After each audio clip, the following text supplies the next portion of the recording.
kunde gi mapesa mag sirkal lalie. Ok ane osuru maonge. Okuru mantie e Kenya ka sani jo Kenya ema go osuru mamalo moloyo chini e piny mangima. Piny me usuru ni malo Kenya na chiel kuom jomanie league ma usuru ni malo kabisa. Makimedo to kori ketho usuru. Kichanga ma punda oseketo msigo kume makoro usuru no ol ticha kimedo msigo ni punda. Ninja. Ma ema miyo nyocha ni wawacho ni Ruto niya shida okeno wach mar osuru. Shida en kaka itiyo gi pesa machoko kuom jopiny. Din buche mikwelei jemin go gitete ochido te gikwelo pile odiochieng' gotieno. Ino keneko Uhuru Nyicha noweyo dwe mar aboro. Uhuru nene okomedo osuru. Uhuru nene ogolo kane ogo koko ma Ruto grege ma nogo koko nogolo VAT kuma 15 kuma 100 mondo ka 8 kuma 100 okamano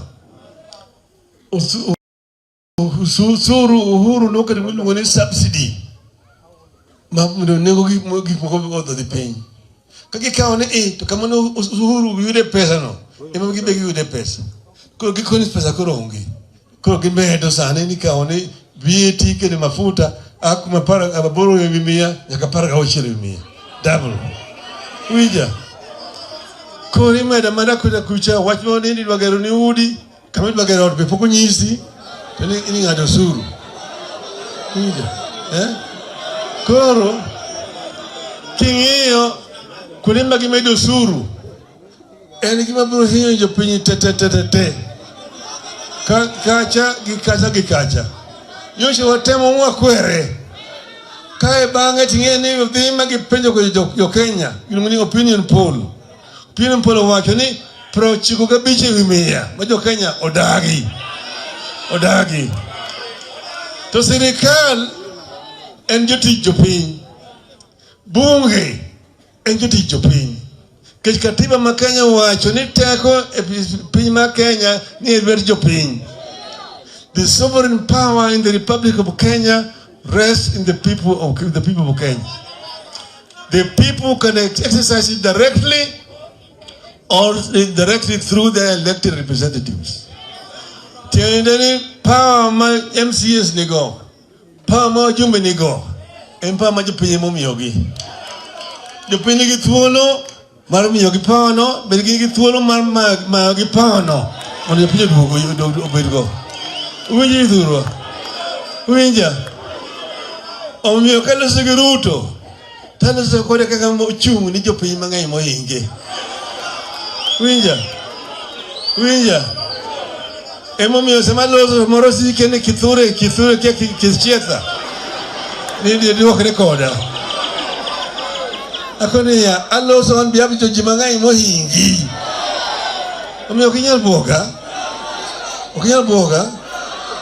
Kanogo tim yiero nene wayudo wabunge kaka Azimio abunge 172 gin kamiluongo ni Kenya Kwisha negido wajumbe 165 nimengo gi wajumbe 7 winje kamano kagidonjo ni to gidhi gichako nyiewo gidhi gikawo wajumbe chama moro ni UDM gikawo wajumbe 12 Kubwa gidoko kocha ka gibiro kuma ODM ka be girundo be gikawo raburi moko moro game direka giroko kucha moro be yawo ganya direka do kucha moro be wuok bondo kocha gidoko kucha do kacha be gikawo moko koda gibino ni seneta ma Kisumo nigiwa chane gidhi kucha ne gidhi dwaro maendeleo mar minegi onge maendeleo mwili wa State House. Maendeleo onge State House. Katiba manyien maendeleo wuke bunge. Ka budget ndilo se bunge. Oklos kanye State House. Uinja. Ndalo manyayo kanose rumo. Koro gimatimre sani. Jogi dwado ko Kenya kuma ni magole. kubone nyayo tere Kenya cha emagido loke Kenya. Gidwa ka katiba giketo tenge, tugidwa tero gi Kenya gangenge. Sanini kiwacho ni dwa maandamano ni okoyieni. Ni dwa bedo gi bura ni okoyieni. Ni mondo idhi idwaro permit kamoro. Nyaka watamre. Nyaka watamre. Nyaka watamre. Nyayo no temo to ni watame. Okamano. Koro Ruto nyalo tamo. Nitamo dira. Nitamo. Wadwa ni jo Kenya nyaka chung' malo. Nyaka wachung' malo jo Kenya mondo wadwar loch marwa. Ng'ato ok nyal wuok kucha to dwa chuno gangenge nyaka wachul usuru modwaro. No taxation without representation. Bunge masani ok bunge ma represent serikal. Ma represent jopiny. Nikech kura bunge go kura mopogore gi paro mar jopiny. Jopiny wacho ni ok wayie to jimbo wacho ni giyie. Ng'ama gipenjo to onge. Okamano. Okamano. Me jopiny gi teko mar kao power mondo duokone. Okamano jothurwa. Ka okone oyie kamano to jo Kenya biro hinyre. Waswahili wacho ni ukiona nyoka shika kigongo. Ukiona nyoka shika kigongo na lenga kichwa. Lenga kichwa. Nikineno thuol to kawadunga. To ngimne padui. Kigo iwe timo nono. Igo ngono. Igo kena ngono. Thuondeni. Thuondeni. Thuondeni. Thuondeni. Wodo wi ching tadi kabiriyo. Dhura wiye. Dhura wiye. Dhura wiye. Adonjo thura mondo ikre. Mondo gugoko. Onajo kanyanam. Nini oko. Unyamba jithura. Ana se wacho ni an otim ni okwa dongruok. Kisomo gik ma jogo ne wacho giwacho na ng'ombe mafuta nengo ne yoti Uganda maingo Kenya. Ne giwacho kamano kuno huru. Na ng'ombe mafuta nengo ne yoti Uganda maingo Kenya. Ni medo nengo mar mafuta pile hiyo piny. To sani kuro gimedo mafuta maingo kaka huru no medo. Gik mang'eny manegi gichago huru kuro giduoko te. To maduong' ahinya to ne gikwelo lochwa. Winja.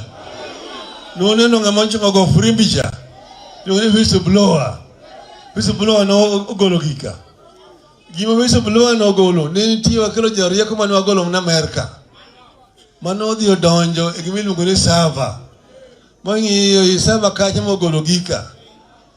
Maler kabisa gik mane whistleblower ogolo ka. Ni Saba ne wakelo expert mogolo kamano.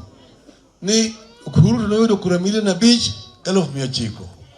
Onoyudo 8,100,000. Winjo maber. Kawacho no ariambo to wako ni yawo Saba. Okwelo lochwa to dogo medo suru wiye. Winja. Ng'ano kao chiegi odhi go kendo dogo yanyi. Mabe ng'amane kare. Watime nadi. Oganya wawa. Nithuro wiye. Tumesema ya kwamba Wakenya wamechoka. Punda imechoka na mzigo. Tumesema hawa jamaa waliingia kwa serikali wakisema watateremsha gharama ya maisha chini. Ati wataangalia mambo ya watu wa chini. Ati ilikuwa juu chini, bottoms up. Wataangalia mambo ya mahasla. Wale mama mboga, watu wa bodaboda, watu wa jua kali. Lakini sasa wamesahau watu wa jua kali. Wakenya walisema kwa kura ya maoni 59%, 95% ati hawataki gharama ya maisha ipandishwe, hawataki ushuru ipandishwe. Wakenya walikataa. Hawa jamaa wanataka kupandisha hali ya maisha na nguvu na kifua. Wakenya mpaka wakatai. Mmekataa? Wangapi wamekataa? Inua mkono wale jamaa waone. Wakenya wamekataa kupandishwa kwa ushuru. Na sasa wamesema kulingana na katiba ya Kenya ati uwezo yuko mkononi ya wananchi wa Kenya. Wananchi wenyewe wanaweza kutumia hiyo uwezo moja kwa moja, au wanaweza kupitisha hiyo uwezo kwa mkono ya wale ambao wamechagua kama MCA au wabunge. Lakini kwa sababu wabunge wamesaliti wa Kenya, wabunge wamenunuliwa, wamekuwa malaya, wananunuliwa na pesa 50. Wa Kenya wameamua kwamba sasa watashika mamlaka kwa mkono yao wenyewe. Na kwa hivyo wamesema ati siku ya Saba, tarehe 7 mwezi wa 7, Ijumaa ijao, Wakenya wote, Kenya mzima, watajitokeza na kusema kwamba enough is enough. Punda imechoka. Punda imechoka. Kwa hiyo watajitokeza, Wakenya wote watajitokeza.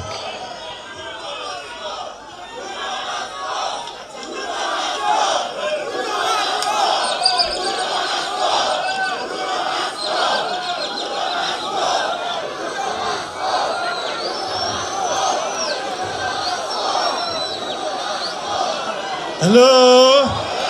Hello? Mnaunga mkono? Mnaunga mkono, nione kwa mkono. Asanteni sana wananchi wa Sigomore. Eru kumana henya. Haya, makofi kwa baba.